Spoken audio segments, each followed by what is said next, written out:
Street here in Dunstable.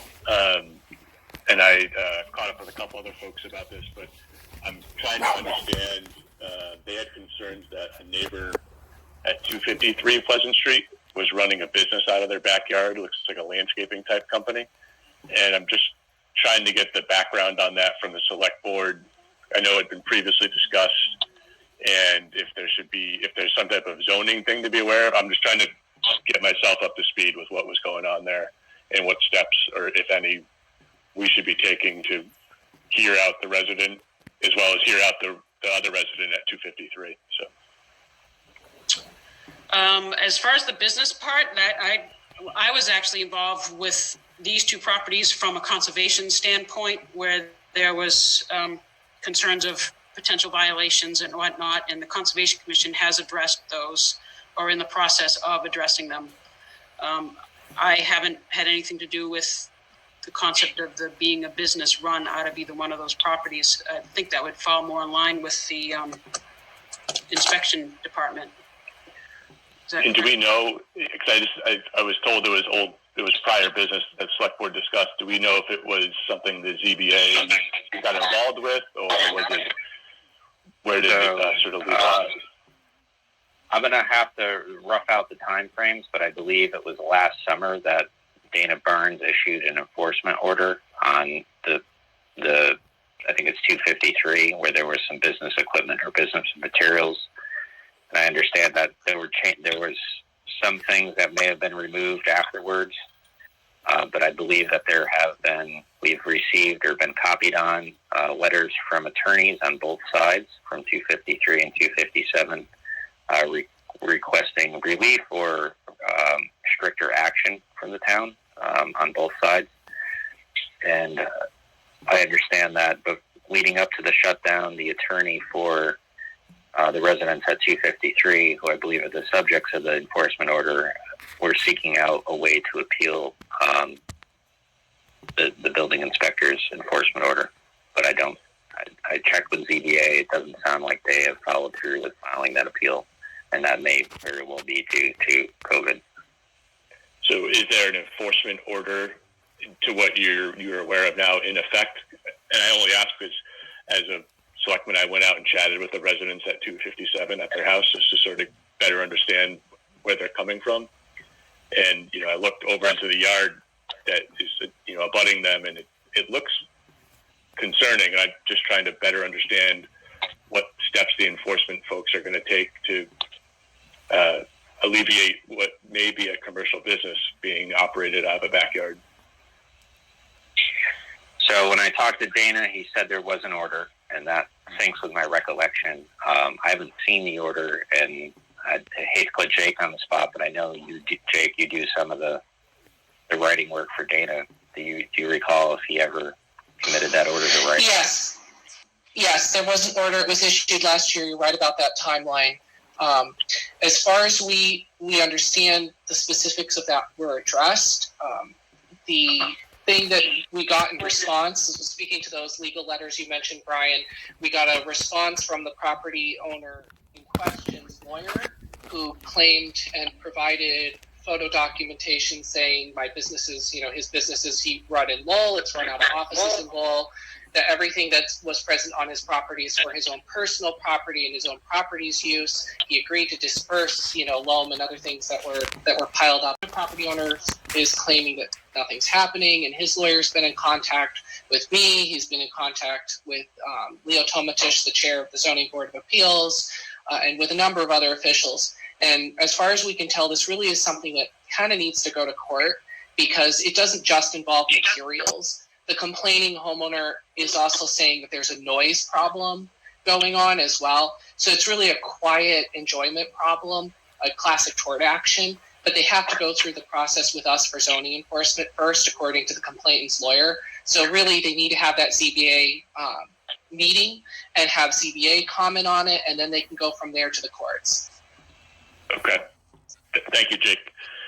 I guess as a latecomer to the discussion, I'm hopeful that we can, with the ZBA, and Brian, you can tell me if I'm off basis here, we can make some of that happen, right? If it's something that needs to be civilly, through tort and law actions be taken care of. I think we ought to hope that happens. That's the phrase I'm thinking.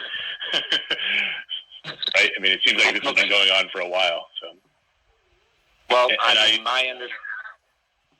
think correct me if I'm wrong, but I think the only interaction between the ZBA and the property owner has been between the subject of the enforcement order and Leo on the ZBA, inquiring as to how he goes about appealing what the town has asked him to do. And I mean, that's on him to make that application to the ZBA if he's not going to comply with what Dana's expectations are from a zoning enforcement standpoint. But there's no steps that the complaining property owner doesn't have any steps to get it. So they don't need to go to ZBA for this because it's not a board of appeals. No, I mean the person who's made the complaint is, has been backed up by Dana to a certain extent in terms of what Dana's opinion is as far as 253 being out of compliance with our zoning bylaws. He's issued an enforcement order. We can revisit with Dana whether to what extent they've complied and what reasonable time frames are for them to do something further, and that could create pressure for him to bring that ZBA appeal if he's not going to do it. There was also laced into this discussion, and it was a discussion, and we took no action. But there was discussion about applicability of the junk bylaw to that property when this got in front of the board last time. Okay. And what actions can I share with the resident of 257 to help them sort of have some progress made? So I was over. I walked their lot lines with them, and I saw the concrete blocks myself. I saw the logs that are out back. I saw the bucket loader, and I saw the trailer with the contracting lawn equipment on it too. So I'm just going by what I saw, and it appears that they may have a strong position here, and I would like to make sure that we help a resident that's having some issues here and strong feelings. So ultimately, we have to consult with the building inspector as to what his position is in terms of whether 253 has complied with his order, and if as a town we want to see stronger enforcement of his order, we may have to file a case with housing court seeking enforcement of his order if we feel that the lack of action justifies that. Okay. And I guess say that when you go to housing court, when you go to housing court, you're going to likely end up with a judge who is going to be very lenient with the property owner about what he needs to do, in my experience. Go ahead, Jim. So where is the property owner in the wrong here? Because Dana's been over there multiple times. There was one point where Dana basically accused him of splitting firewood and saying you don't even have a fireplace, and in fact they do. So you've got something civil going on here, and you've got clearly something with zoning. There's nothing that says you can't do certain things on your own property.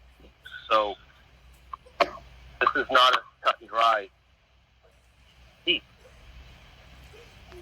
Yeah, definitely not. I mean, right. Proper. These type of disputes are never simple. I guess that's why I wanted to ask what had happened in the past, and just help sort of keep me informed in terms of where things are. Because I tried to, honor the residents' request to come out, and I chatted with them and to look for myself. And again, I'm not a landscaper. I'm not I don't have a big bucket loader in my front yard, so I don't know what those are used for. I guess I just found myself wondering what is going back there with the containers that have, it looks like they're locked up, and the trailer with the commercial grade lawnmower and things like that. So, and the concrete blocks that have materials in between them, not just mulch, but also, star pack and landscaping materials. So. Right, but again, there's nothing. And it just so happens that one property sits behind another, and he doesn't like it, and therefore he wants everything in his favor. And there's been accusations about him running a business in town, and we know that that's not the case either, because he's got Lowell addresses. His equipment's in Lowell.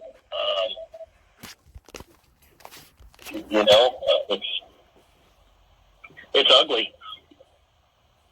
Right. So then I guess if Dana, our zoning enforcement officer, felt that if he is using his own expertise to make a decision, then I want to make sure that that's being followed through upon. Well, I believe Dana is not enforcing this anymore because it would fall more under a junk bylaw, which we changed at last town meeting, correct, Leah? Where it falls under Board of Selectmen and even PD. Selectmen. So I think that was part of the. Well, okay. What is what? Right, but it was never enforced. Dana never enforced it. You've got a property 4 doors down, 3 doors down, and you've got, one on Brook Street that's a mess. But, at the end of the day, Karen, if I bought your neighbor's house and decided to put equipment out there, I'm not running a business. Who are we to say you can't do it? Well, no one. It'd be the zoning enforcement officer's job. But if it's a bylaw, right. if it's the junk bylaw, then that's the Board of Selectmen's purview, not Dana. Correct. So right, but nobody has filed a complaint under either the old or the new junk bylaw. right. So And until those steps happen, yeah. With the order that was issued by Dana Barnes. So I guess we need to do a follow-up on that and see if he is in fact satisfied with the way things are, or have things changed since he was satisfied, or are there components of this site that he feels is not his, but actually a junk bylaw. So we need to sort of thread this out, have a few more conversations with Dana and see where we are. Yeah, Dana's not a guy that uses a lot of words. I don't believe that he is satisfied, but I haven't gotten a good description of what further he feels needs to be done to comply with the order. So, well, we're going to have to get it out of him. That's as much as I could get before. Yeah, we did touch base yesterday. That's about all I could get. So, yeah. I know both parties have legal counsel involved. Yep, I know that too. Agreed. No, thank you for letting me bring it up. I'm trying to answer our residents' questions as being a civil servant, right? It's certainly a complicated issue, to say the least. Well, just be careful how you tread. Switzerland, Jim. Switzerland. Yeah. Yep. So, all right. Anything else on this? No, thank you again. Okay.